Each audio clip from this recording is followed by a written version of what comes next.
ये सवाल मेरा ऑडियंस से है, आपसे है और इस पे गहन सोच की भी ज़रूरत है। जो मैं सवाल आज आपको दे रहा हूँ, आप सबको पता है तांबे के बर्तन में पानी पीना चाहिए। कितना पानी पीना चाहिए, कब तक पानी पीना चाहिए, कितने समय तांबे के बर्तन में पानी भिगो कर रखना चाहिए, क्यों पीना चाहिए और अगर लंबे समय तक उसे पिएंगे तो आपको क्या रोग होंगे। क्या आपने कभी इन सवालों के बारे में सोचा? आजकल ऐसा कहा जाता था पहले कि अगर आपका पेट सही है तो 60 से 70% बीमारी आपको हो ही नहीं सकती। तो इसको सही कैसे रखा जा सकता है? कुछ बोलते हैं कि सही खाना और कुछ बोलते हैं समय पर खाना। इन दोनों चीज़ों को कैसे हम पेट के साथ जोड़ें?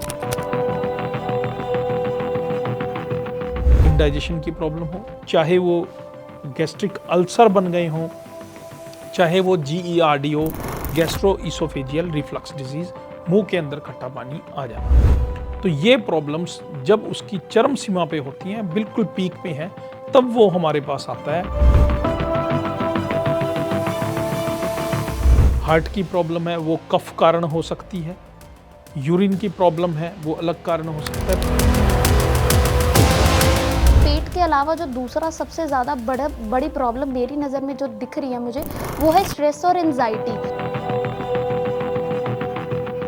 ऊंचाई से देख के डर लगना। कुछ पेशेंट्स तो ऐसे हमारे पास आते हैं जो ये कहते हैं मेरा मन करता है कि मैं अब इस दुनिया से चला जाऊं।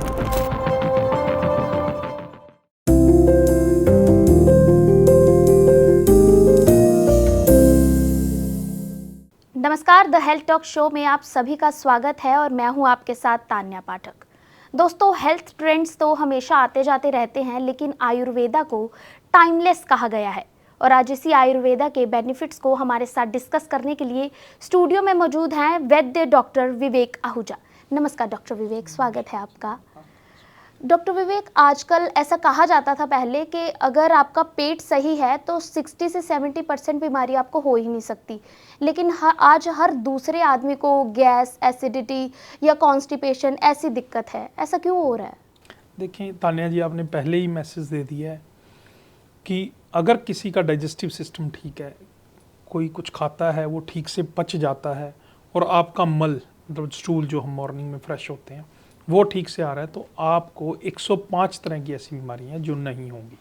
चाहे वो गैस बनना है, खट्टे डकार आना है, अफारा है, पेट में जलन होना है, ब्लोटिंग की प्रॉब्लम है, एसिड का ठीक से पेट तक ना आ पाना जो लीवर से स्क्रीट होता है वो है, कब्ज है। इवन के कब्ज के साथ साथ अगर जोर लगा के टॉयलेट की जाए, पाइल्स, बवासीर, बगंदर, ये प्रॉब्लम भी डाइजेस्टिव सिस्टम से जुड़ी हुई हैं। छोटी आंत, बड़ी आंत की सूजन, स्प्लीन का प्रॉपर काम ना कर पाना, लीवर का काम ना कर पाना, ये सभी डिजीज़ जो हैं ये आपके डाइजेस्टिव सिस्टम से जुड़ी हैं। ये तो है सिर्फ आपकी भोजन की नाड़ी की जो डिजीज़ है उसकी बात कर रहा हूँ मैं। अब अगर आपका डाइजेस्टिव सिस्टम ठीक नहीं है तो जो आपने खाना खाया वो खाना खाने के बाद वो सड़ जाता है, वो डाइजेस्ट नहीं होता। जब वो सड़ जाएगा तो उससे गलत एसिड बनेगा, गलत फैट्स बनेंगे। तो अगर वो एसिड गलत बनेगा तो ब्लड के अंदर एसिडिटी बढ़ जाएगी, जिसकी वजह से यूरिक एसिड की प्रॉब्लम हो जाएगी। गोडे मोडे जोड़ों के अंदर दर्द रहने लग जाता है। अगर वो एसिडिटी आपके ब्लड में चली जाएगी तो ब्लड प्रेशर की प्रॉब्लम रहने लग जाएगी आपको। अगर वही फैट लीवर के ऊपर जाके डिपॉजिट हो जाएगा तो फैटी लीवर की प्रॉब्लम आपको होने लग जाएगी। वही गलत फैट नाड़ियों के अंदर जमा होने लग जाता है तो हार्ट ब्लॉकेज की प्रॉब्लम शुरू हो जाती है, वेरिकोज वेन की प्रॉब्लम शुरू हो जाती है। एक बड़ी ही ऐसी बीमारी है जिसको डायग्नोज करने में बड़ा टाइम लग जाता है, TIA। यहाँ पे क्लोट हो जाता है, जो क्लोट ब्रेन की तरफ जाता है, वो भी डाइजेशन से ही रिलेटेड है। अगर आपका डाइजेस्टिव सिस्टम ठीक नहीं है तो ट्रांस डिजीज़ है वो TIA, वो यहाँ की प्रॉब्लम है, वो हो जाती है आपको। ये प्रॉब्लम है जो आपके कोलेस्ट्रॉल्स के बढ़ने की वजह से और यूरिक एसिड के बढ़ने की वजह से है। फिर एक ऐसी प्रॉब्लम जिसको हम सोच ही नहीं सकते कि वो भी डाइजेशन से रिलेटेड है, वो है रूमेटॉइड अर्थराइटिस, जिसको RA कहते हैं लोकल टर्म में। हर बुजुर्ग घर के अंदर जो है, जो कह रहा है मेरे गोडे खराब हो गए जी, मेरे को जोड़ों में दर्द हो रहा है, मेरी उंगलियों का जो जॉइंट है वहाँ दर्द हो रहा है, ये टेढ़े हो गए हैं, वो रूमेटॉइड अर्थराइटिस भी डाइजेशन की ही प्रॉब्लम है। क्योंकि उसे आम वात कहा गया आयुर्वेद में। आम का मतलब है भोजन का ना पच पाना, वायु का मतलब है उससे वायु का खराब होना। जब भोजन ठीक से पच नहीं पाता उससे वायु खराब होती है, वो वायु आपके जोड़ों में चली जाती है, आपके जॉइंट्स में चली जाती है, और वहाँ जाके जो वो प्रॉब्लम क्रिएट करती है उसे रूमेटॉइड अर्थराइटिस कहते हैं। अगर आप उसमें आम का पाचन कर लें, आम के पाचन से मतलब है डाइजेस्टिव सिस्टम को ठीक कर लें, जो आप खाना खा रहे हैं वो ठीक से पच जाए, तो आपकी रूमेटॉइड अर्थराइटिस की प्रॉब्लम ठीक हो जाएगी। डॉक्टर विवेक, मुझे लगता है इतनी सारी बीमारी आपने जैसे सिर्फ पेट से जुड़ी ही है, तो इसको सही कैसे रखा जा सकता है? कुछ बोलते हैं कि सही खाना और कुछ बोलते हैं समय पर खाना। इन दोनों चीज़ों को कैसे हम पेट के साथ जोड़ें? देखो, जो आपका सवाल है बिल्कुल सही है। भगवान ने के सिस्टम बनाया है, सूरज उगता है, सूरज पीक पर आता है, उसके बाद वो छुप जाता है, ये एक फेज़ है। सेम इसी तरह हमारे स्टमक की आग है, जो हमारे पेट के अंदर अग्नि है जो भोजन को पचाती है, वो जलती है, वो तीव्र होती है, तेज होती है, और वो फिर धीरे हो जाती है। तो हमेशा ये कहा गया है भोजन उसी हिसाब से करना चाहिए। ब्रेकफास्ट हैवी, लंच उससे हल्का, और डिनर बिल्कुल हल्का। और 6 बजे से पहले, 6 बजे के बाद शाम को कुछ नहीं खाना चाहिए। जब सूर्य अस्त हो जाता है, सूर्य छुप जाता है, क्योंकि आपकी अग्नि भी शांत हो जाती है। जो बाहर के सूरज की मूवमेंट के साथ डाइजेशन करता है चीज़ों को, जो बाहर की सूरज की मूवमेंट के साथ खान पान करता है, वो हमेशा स्वस्थ रहता है। ऐसे ही सर्दियों में है, सूरज की मूवमेंट के साथ आप भोजन लें, ऐसे ही गर्मियों में है। तो जब आप ऋतु अनुसार, जो सुनने वाले श्रोता हैं जो बाहर बैठे हैं, वहाँ 2 ही ऋतु हैं, या तो गर्मी है या सर्दी है। हिंदुस्तान के अंदर 6 ऋतु हैं, वर्षा भी है, ठंड भी है, ग्रीष्म भी है, बसंत भी है, ऐसे 6 ऋतुएं हैं। तो 6 ऋतुओं के अकॉर्डिंग ही आयुर्वेद में वर्णन है हमें कैसा खान पान लेना चाहिए, कब हमें खाना नहीं खाना चाहिए इसका भी वर्णन है। तो उसी अकॉर्डिंग जब आप चलते हैं तो आपका डाइजेस्टिव सिस्टम ठीक रहता है, आपको कोई भी रोग आपके पास नहीं आता। मुझे लगता है जैसा हमारा लाइफस्टाइल है, हम बिल्कुल उल्टा कर रहे हैं। सुबह कई लोग स्किप कर देते हैं और रात को हम ज़्यादा खा लेते हैं। शायद यही वजह है कि इतनी बीमारियां भी बढ़ रही हैं उन लोगों की। अगर देखा जाए आयुर्वेदा में पेट संबंधित कैसा कैसा इलाज है, क्योंकि आयुर्वेदा को हमेशा एलोपैथी से बहुत कंपेयर किया जाता है। एलोपैथी में लोग पेन किलर्स या कुछ भी एंटीबायोटिक्स दे देते हैं, आयुर्वेदा में इसको कैसे ठीक किया जा सकता है? देखो, 2 अलग पहलू हैं इसमें। एक पहलू है तो आयुर्वेदा में कैसे ठीक किया जा सकता है, एक पहलू है जब हमारे पास पेशेंट आता है वो किस पोजीशन में आता है। जब हमारे पास पेशेंट आता है, वो जब उसको गैस बनती है, सबसे कॉमन प्रॉब्लम है पेट की, जो पहला सिग्नल है कि आपको बीमारियों का इन्विटेशन आने वाला है, वो है आपको गैस बनना, अफारा बनना। तो जब हमारे पास पेशेंट आता है वो कहता है जी मेरे को 3 साल पहले गैस बननी शुरू हुई थी। बहुत बड़ी बात है, क्योंकि ये नॉर्मल हर दूसरे आदमी को प्रॉब्लम है।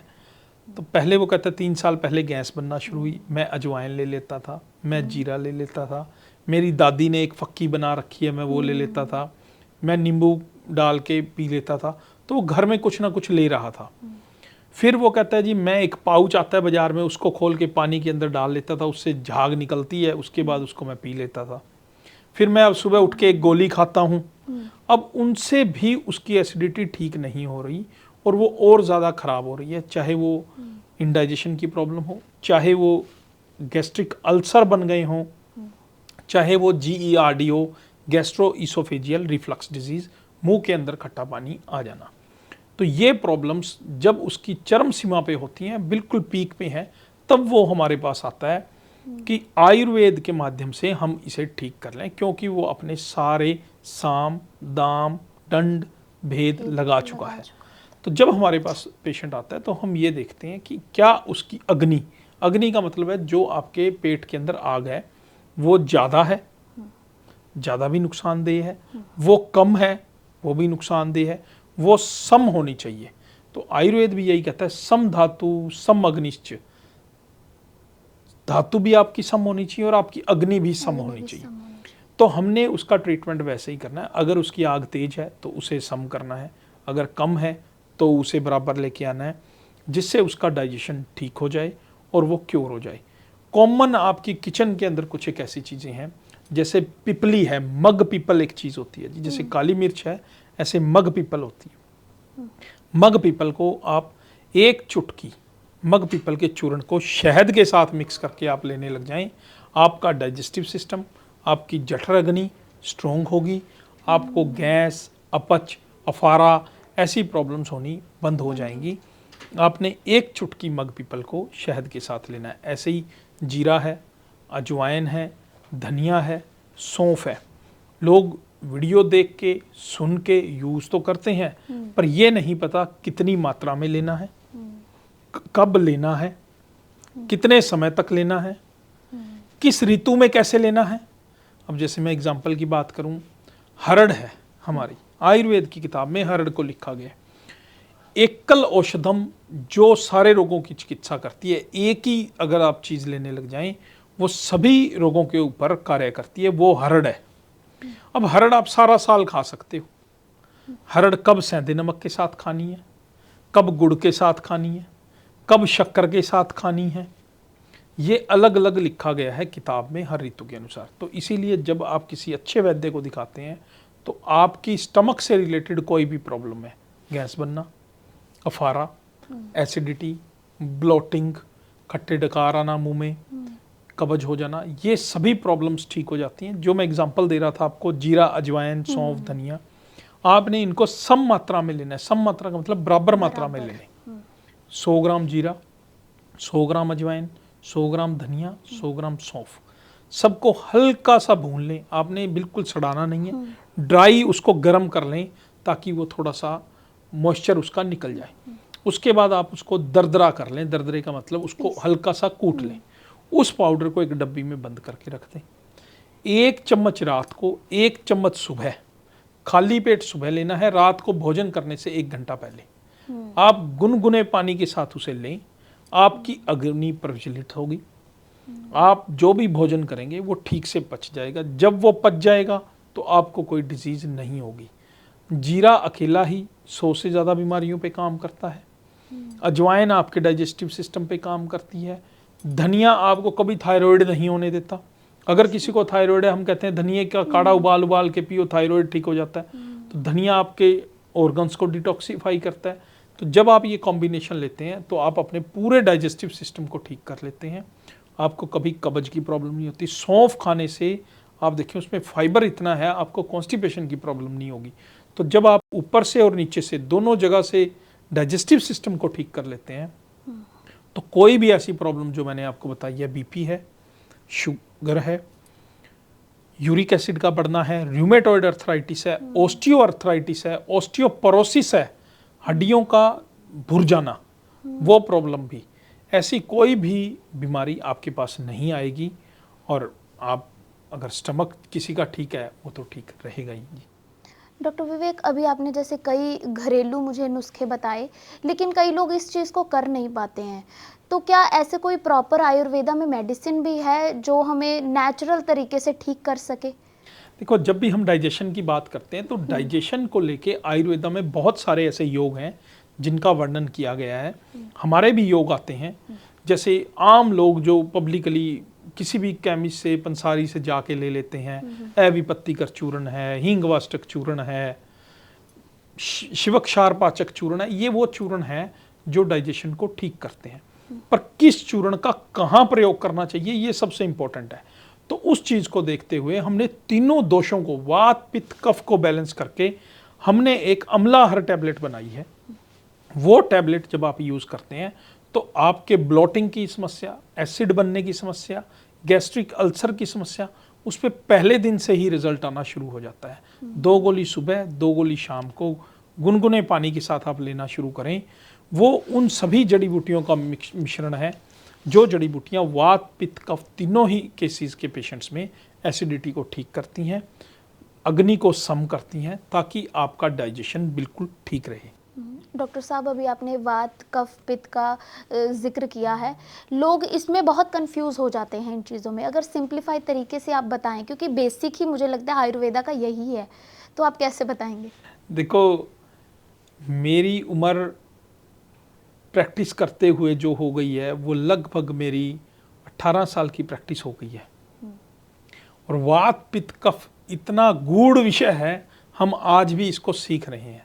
अगर बिल्कुल ले लैंग्वेज में बात करें तो वायु जो हमारी चलती है उसके जो गुण है वो वात है, जो अग्नि है उसके गुण पित्त हैं, और जो आपका घी है या लुब्रिकेटेड चीज़ है, ऑयल है, उसके जो गुण है वो कफ है। अगर चीज़ ड्राई है, कोई भी बॉडी में पेन है, तो वो वायु है।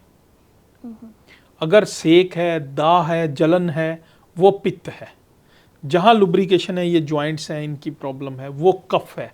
चेस्ट में कफ है, बलगम आती है, वो कफ है, ब्रेन के अंदर कफ है। तो ये बेसिक चीज़ है। तो इसी को देखना है, इसी को मैनेज करना है, और बाकी सब कुछ आपने वैद्य पे छोड़ देना है। उसका ज्ञान ही आपको सही वात पित्त कफ बताएगा, आपकी प्रकृति क्या है, उसके अकॉर्डिंग ही वो चिकित्सा करेगा। जिसके बाल झड़ने लग गए हैं वो पित्त कारण हो सकता है, हार्ट की प्रॉब्लम है वो कफ कारण हो सकती है, यूरिन की प्रॉब्लम है वो अलग कारण हो सकता है। पर ये सभी डिजीज तीनों का मिश्रण भी हो सकता है। दो वात पित्त का मिश्रण, पित्त कफ का मिश्रण, वात पित्त कफ का मिश्रण सिर्फ वात की वजह से, सिर्फ पित्त की वजह से, सिर्फ कफ की वजह से हो सकती हैं। एग्जाम्पल के लिए मैं आपको बता देता हूँ, आपको शुगर 2 तरह की पता है। आयुर्वेद के अकॉर्डिंग शुगर 20 तरह की है। वात पित्त कफ के अकॉर्डिंग शुगर 10, 6, 4 ऐसे बताया गया है। वात के अलग भेद हैं, पित्त के अलग, कफ के अलग, तो 20 तरह की शुगर का वर्णन किया गया है।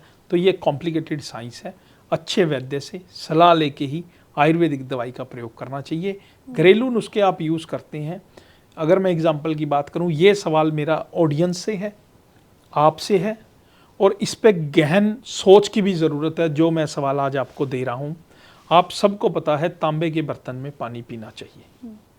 कितना पानी पीना चाहिए, कब तक पानी पीना चाहिए, कितने समय तांबे के बर्तन में पानी भिगोकर रखना चाहिए, क्यों पीना चाहिए, और अगर लंबे समय तक उसे पिएंगे तो आपको क्या रोग होंगे। क्या आपने कभी इन सवालों के बारे में सोचा? आपने सोचा कि तांबे के बर्तन में पानी पीना चाहिए, आप बर्तन में पानी भिगो के रख देते हैं, जग में रख देते हैं, कुछ लोग कप में रख देते हैं, कुछ लोग गिलास में रख देते हैं। तो अधूरा ज्ञान बड़ा ही खतरनाक है। कितने समय तक पीना चाहिए ये भी कोई नहीं विचार करता। कितने समय पानी भिगो के रखना है, आपने शाम को भिगोया है, रात को 8 बजे भिगोया है, 10 बजे भिगोया है, आप दोपहर को 12 बजे पी रहे हो, कोई 8 बजे उठ रहे हैं, कोई 10 बजे उठ रहे हैं, कितने समय भिगो के रखना है, ये भी एक सवाल है। तो अधूरा ज्ञान छोड़ें, अच्छे वैद्य से सलाह लें, अपना प्रॉपर ट्रीटमेंट कराएं। डाइजेस्टिव सिस्टम की प्रॉब्लम, फैटी लीवर की प्रॉब्लम, इनडाइजेशन की प्रॉब्लम, सिरोसिस ऑफ लीवर की प्रॉब्लम, ऐसी प्रॉब्लम है जो नामुराद बीमारी हैं। एक बार अगर किसी को गैस बनने लग गई, वो खाना भी ठीक से नहीं खा सकता। अगर आपको लगता है आपके परिवार में, आपके रिलेटिव को, किसी को या आपको ऐसी कोई समस्या है जो fatty liver grade 1, 2, 3, cirrhosis of liver, fibrosis, आपने फाइब्रो स्कैन कराया, तो उसके साथ अच्छे वैद्य की सलाह लेके ही डाइजेशन की मेडिसिन शुरू करें। और आयुर्वेद की मुझे जितना एक्सपीरियंस है, मैंने ये देखा है आयुर्वेद हर तरह के डाइजेस्टिव इशू को, चाहे वो ग्रहणी है, IBS है, इरिटेबल बाउल सिंड्रोम कहते हैं संग्रहणी, कोन्स डिजीज़ है, इवन के पाइल्स, बवासीर, भगंदर, ऐसी प्रॉब्लम्स को भी आयुर्वेद बड़ी आसानी से ठीक कर लेता है। सुख साध्य है ये। सुख साध्य का मतलब है आपने दवाई दी और बीमारी ठीक हो गई। तो इन चीज़ों के लिए आयुर्वेद बड़ा ही सक्षम है, पर बशर्ते कि वैद्य अच्छा हो, समझदार हो, आपकी सारी चीज़ों को समझे और फिर आपके लिए मेडिसिन प्रिपेयर करके आपको दे। सर, अभी आपने तांबे के पानी की ही बात की, हमारे घर में भी ये सब चलता है, लेकिन मुझे नहीं लगता हम किसी को भी पता होगा, तो प्लीज़ आप उसका भी जवाब दे दीजिए, क्योंकि हर घर में ये चीज़ है। अब मुझे भी टेंशन हो रही है कि हम गलत पी रहे हैं। देखो, तांबे के बर्तन में अगर आपने पानी पीना है तो आपने 200 ml से ज़्यादा पानी नहीं पीना। आपने 8 से 10 घंटे से ज़्यादा पानी भिगोकर नहीं रखना। आपने लगातार 3 महीने से ज़्यादा पानी नहीं पीना।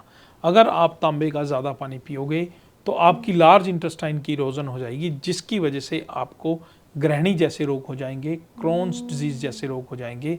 तो अगर 3 महीने बाद आपको मिनिमम 15 से 20 दिन का गैप देना है, फिर आपने पानी का सेवन दोबारा कर सकते हैं। पर पानी 200 ml से ज़्यादा ना हो, 8 से 10 घंटे से ज़्यादा भिगा हुआ ना हो, और आप उसका सेवन कर सकते हैं। मुझे लगता है ये इन्फॉर्मेशन हर किसी तक पहुंचनी चाहिए थी। डॉक्टर विवेक, एक दूसरी पेट के अलावा जो दूसरा सबसे ज़्यादा बड़ी प्रॉब्लम मेरी नज़र में जो दिख रही है मुझे, वो है स्ट्रेस और एंजाइटी। अभी शायद एक पेशेंट से आप बात भी कर रहे थे, वो भी सेम इसी पोजीशन में था। तो इसको आप कैसे टैकल करते हैं, इसको कैसे, क्योंकि मुझे भी लगता है हमारे आसपास बहुत लोग इसी चीज़ से जूझ रहे हैं अभी। देखो, स्ट्रेस, एंजाइटी, स्लीप ना आना, ओवर थिंकिंग, 10 लोगों में खड़े होकर आप बात कर रहे हो, घबराहट होना, हाथ पैर कांपना, पैरों में कंपन होना, लिफ्ट में जाते हुए डर लगना, ऊंचाई से देख के डर लगना। कुछ पेशेंट्स तो ऐसे हमारे पास आते हैं जो ये कहते हैं मेरा मन करता है कि मैं अब इस दुनिया से चला जाऊं, मेरी कोई बात नहीं सुनता। कुछ ऐसे पेशेंट्स आते हैं जो हाथ धोना शुरू हुए हैं तो हाथ ही धो रहे हैं, नहाना शुरू हुए हैं तो नहा ही रहे हम हैं। नॉर्मली ओसीडी कह देते हैं उन लोगों को कि कुछ OCD ऐसे है। पेशेंट्स भी हैं जिनको ब्रश करना मुश्किल लगता है, नहाना मुश्किल लगता है कि आज मैंने जाना नहीं, मैं क्यों नहाऊं। किसी से बात नहीं करना अच्छा लगता। परिवार में 10 लोग बैठे हैं तो वो एक अपना अलग बैठ जाते हैं। ये सारी जो प्रॉब्लम्स हैं, ये आपकी स्ट्रेस से, एंजाइटी से जुड़ी हुई जो प्रॉब्लम्स हैं, ये ब्रेन की प्रॉब्लम है। वात डिसऑर्डर हैं, ये वायु के रोग हैं। इसमें बहुत अच्छा आयुर्वेदिक नुस्खा, ऐसी जड़ी बूटी जिसका आप अगर सेवन करना शुरू कर दें तो बड़ी कारगर है, वो है ब्रह्मी, मंडूकपर्णी, शंखपुष्पी, जटामासी, सर्पगंधा। ये वो जड़ी बूटियां हैं जिनका सेवन आप प्रॉपर करने लग जाएं तो ये ब्रेन को एनर्जी देती हैं, ब्रेन को स्ट्रेंथन अप करती हैं, आपकी स्ट्रेस लेने की कैपेसिटी को बढ़ा देती हैं, जिससे ये नॉर्मल जो प्रॉब्लम्स हैं, आप हाथ धो रहे हैं, ओवर थिंकिंग है, रात को नींद नहीं आ रही, उसमें आपको रिलीफ मिलता है, क्योंकि ये ब्रेन को स्ट्रेंथन अप करती हैं। इन्हीं चीज़ों को लेके हम जब वर्किंग करते हैं, हमने अपनी रूटीन प्रैक्टिस में देखा है कि जो इन चीज़ों के पेशेंट्स हैं, वो जब इनका काढ़ा 1 चम्मच पाउडर, ब्रह्मी, जटामासी, शंखपुष्पी और सर्पगंधा, इनको बराबर मात्रा में ले लें, 1 चम्मच इसका रात को पानी में भिगो कर रख दें 800 ml पानी के अंदर, और उसे फिर उबाल लें सुबह। जब पानी 200 ml रह जाए, छान के उसे एक बार पी लें, तो उनका ब्रेन इतना स्ट्रेंथन अप हो जाता है कि उनकी मेमोरी इंक्रीज हो जाती है, ओवर थिंकिंग खत्म हो जाती है, स्ट्रेस खत्म हो जाती है, वो अपना खुशी खुशी जीवन जी सकते हैं। बाहर ये प्रॉब्लम बहुत ज़्यादा है। बाहर से मेरा मतलब है कनाडा, यूएसए।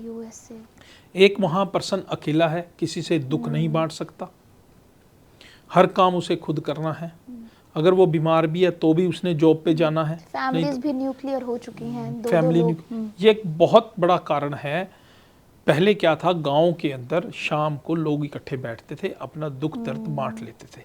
अब वो कल्चर नहीं रहा, पड़ोसी पड़ोसी को नहीं जानता, जिसको कोई प्रॉब्लम है वो खुद ही अपनी प्रॉब्लम में उलझा हुआ है। उसकी वजह से वो उस बातें माइंड में घूमती रहती हैं जो सब कॉन्शियस ब्रेन में आ जाती हैं। ये थोड़ा सा डीप विषय है, कॉन्शियस ब्रेन और सब कॉन्शियस ब्रेन, वही मेमोरीज बार बार रिपीट होती रहती हैं।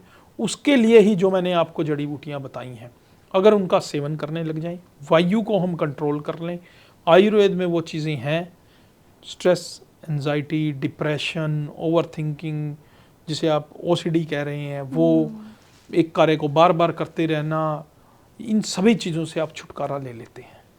सर, अभी आपने कई ऐसी चीज़ें बताई जिसको हम सेवन कर सकते हैं अपने स्ट्रेस को दूर करने के लिए, लेकिन मार्केट में आयुर्वेदा का ठप्पा लगा के पता नहीं कितने ही ब्रांड्स हैं, मतलब जो क्लेम करते हैं कि हम 100% आयुर्वेदा है। लोग कैसे विश्वास करें इन चीज़ों पर? देखिए, मैं तो एक ही बात कहता हूँ, जो कंपनी GMP सर्टिफाइड है वो ठीक है, पर आप अच्छे वैद्य से सलाह लेके मेडिसिन लें।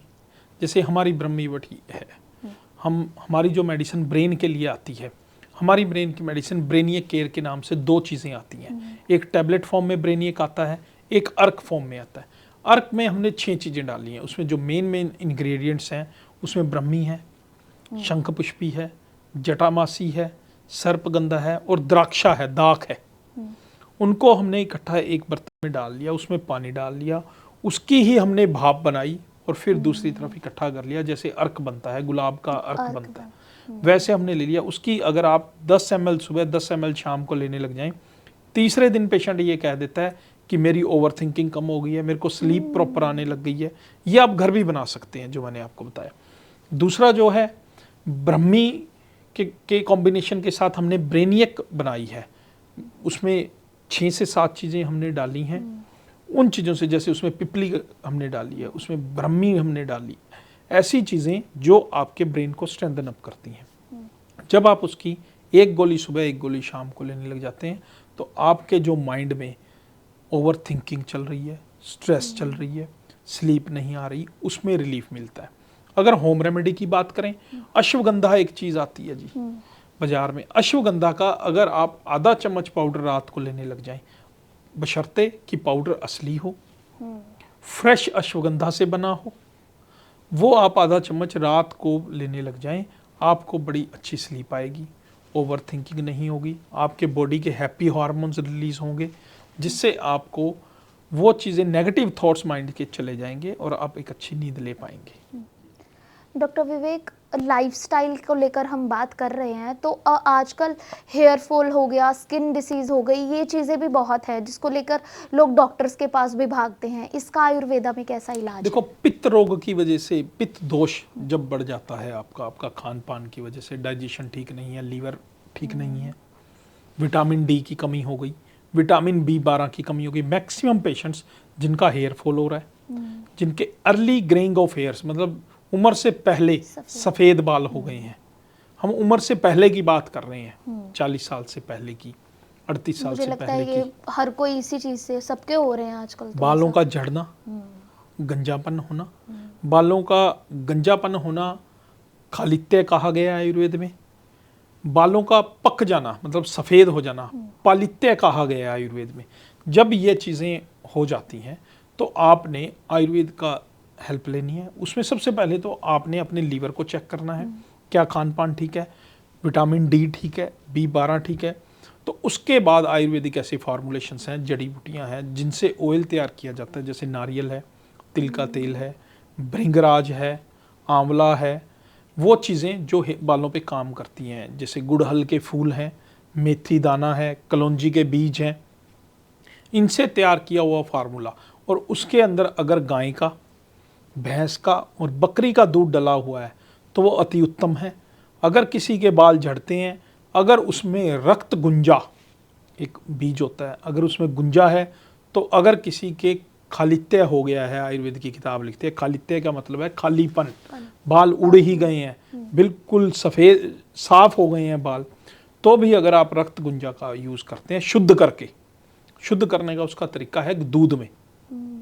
तो इसीलिए मैं कह रहा हूँ, जिस तेल के अंदर गाय, भैंस, बकरी का दूध है और 30 से ज़्यादा जड़ी बूटियाँ हैं जो बालों के ऊपर कार्य करती हैं। हमें तो एक भृंगराज ही पता है ना, भृंगराज है, आंवला है, कड़ी पत्ता है, गिलोय है, मेथी दाना है, कलौंजी के बीज हैं, और ये जो गुड़हल का फूल है, रतनजोत है, ये जो मैंने अभी बताया रक्त गुंजा है, सुरमा है, जो हम सुरमा आँखों में लगाते हैं वो सुरमा है।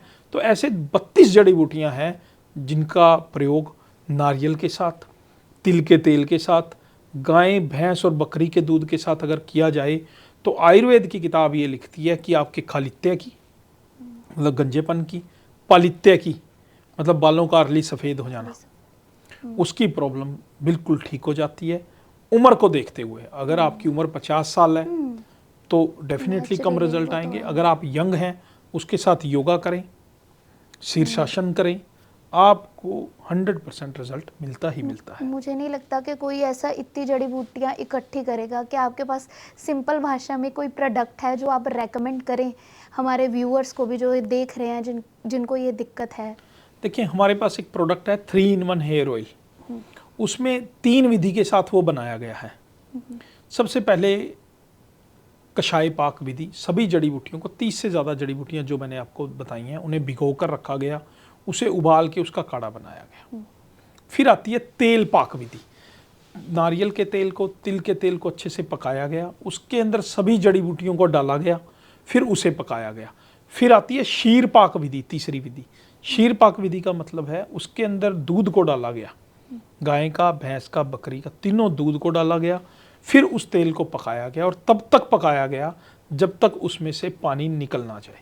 और उसके बाद अगर आप उस तेल का प्रयोग बालों में करते हैं, हफ्ते में 2 से 3 बार, जब आपने सुबह बाल धोने हैं, शाम को आप बालों पर वो तेल लगाएं और सुबह सिर को वॉश कर लें, तो वो आपको बालों के झड़ने की समस्या में 15 से 20 दिन में आराम दे देता है।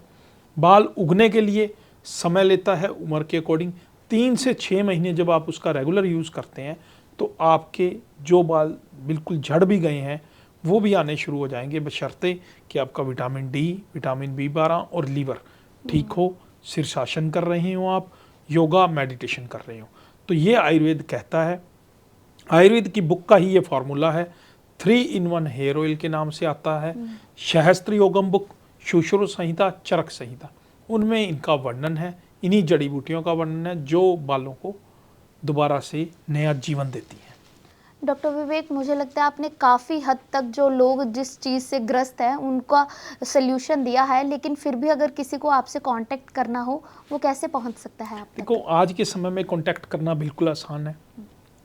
मैं आपसे रिक्वेस्ट करूंगा नीचे नंबर चला दें, अगर वो नंबर हैं जो, उस पर आप फ़ोन करें। आज के समय में आप वीडियो कॉल भी कर सकते हैं, व्हाट्सअप कॉल भी कर सकते हैं, मेरे से डायरेक्ट बात भी कर सकते हैं। जिससे आप दूर बैठे हैं तो संपर्क करके अपनी प्रॉब्लम डायरेक्ट डॉक्टर को बता के आप उससे ट्रीटमेंट ले सकते हैं वैद्य से, और दवाई हम उनके घर तक पहुंच देंगे कोरियर के माध्यम से। आजकल वो कंपनीज डिलीवरी का भी प्रोविज़न है, क्योंकि अब जो पेशेंट इंडिया में दिखाना चाहता है, अब यूएस, कनाडा में, अमेरिका में, यहाँ क्या है कि डॉक्टर की अपॉइंटमेंट ही बहुत मुश्किल है। और हिंदुस्तान का सबसे बड़ा बेनिफिट ये है कि स्वस्थ व्यक्ति के स्वास्थ्य की रक्षा करना हर वैद्य की जिम्मेवारी है। तो आपके लिए फ़ोन कॉल पे, वीडियो कॉल पे डॉक्टर्स अवेलेबल हैं, मैं खुद अवेलेबल हूँ, मेरी टीम अवेलेबल है। आप फ़ोन करें, अपॉइंटमेंट लें और मेरे साथ वीडियो कॉल पे बात करके अपनी बीमारी बताएं, उसके अकॉर्डिंग हम दवाई आपके घर तक पहुँचाएँगे। ये हमारी ड्यूटी है, जिम्मेवारी है, जिसे हम पूरा करेंगे। Thank you so much doctor Vivek. मुझे पूरा यकीन है कि जो हमारे व्यूअर्स हैं उनको काफ़ी हद तक सल्यूशन मिल भी चुके होंगे, लेकिन आप स्क्रीन पर दिए गए नंबर से सीधा डॉक्टर विवेक से संपर्क भी कर सकते हैं। Thank you so much.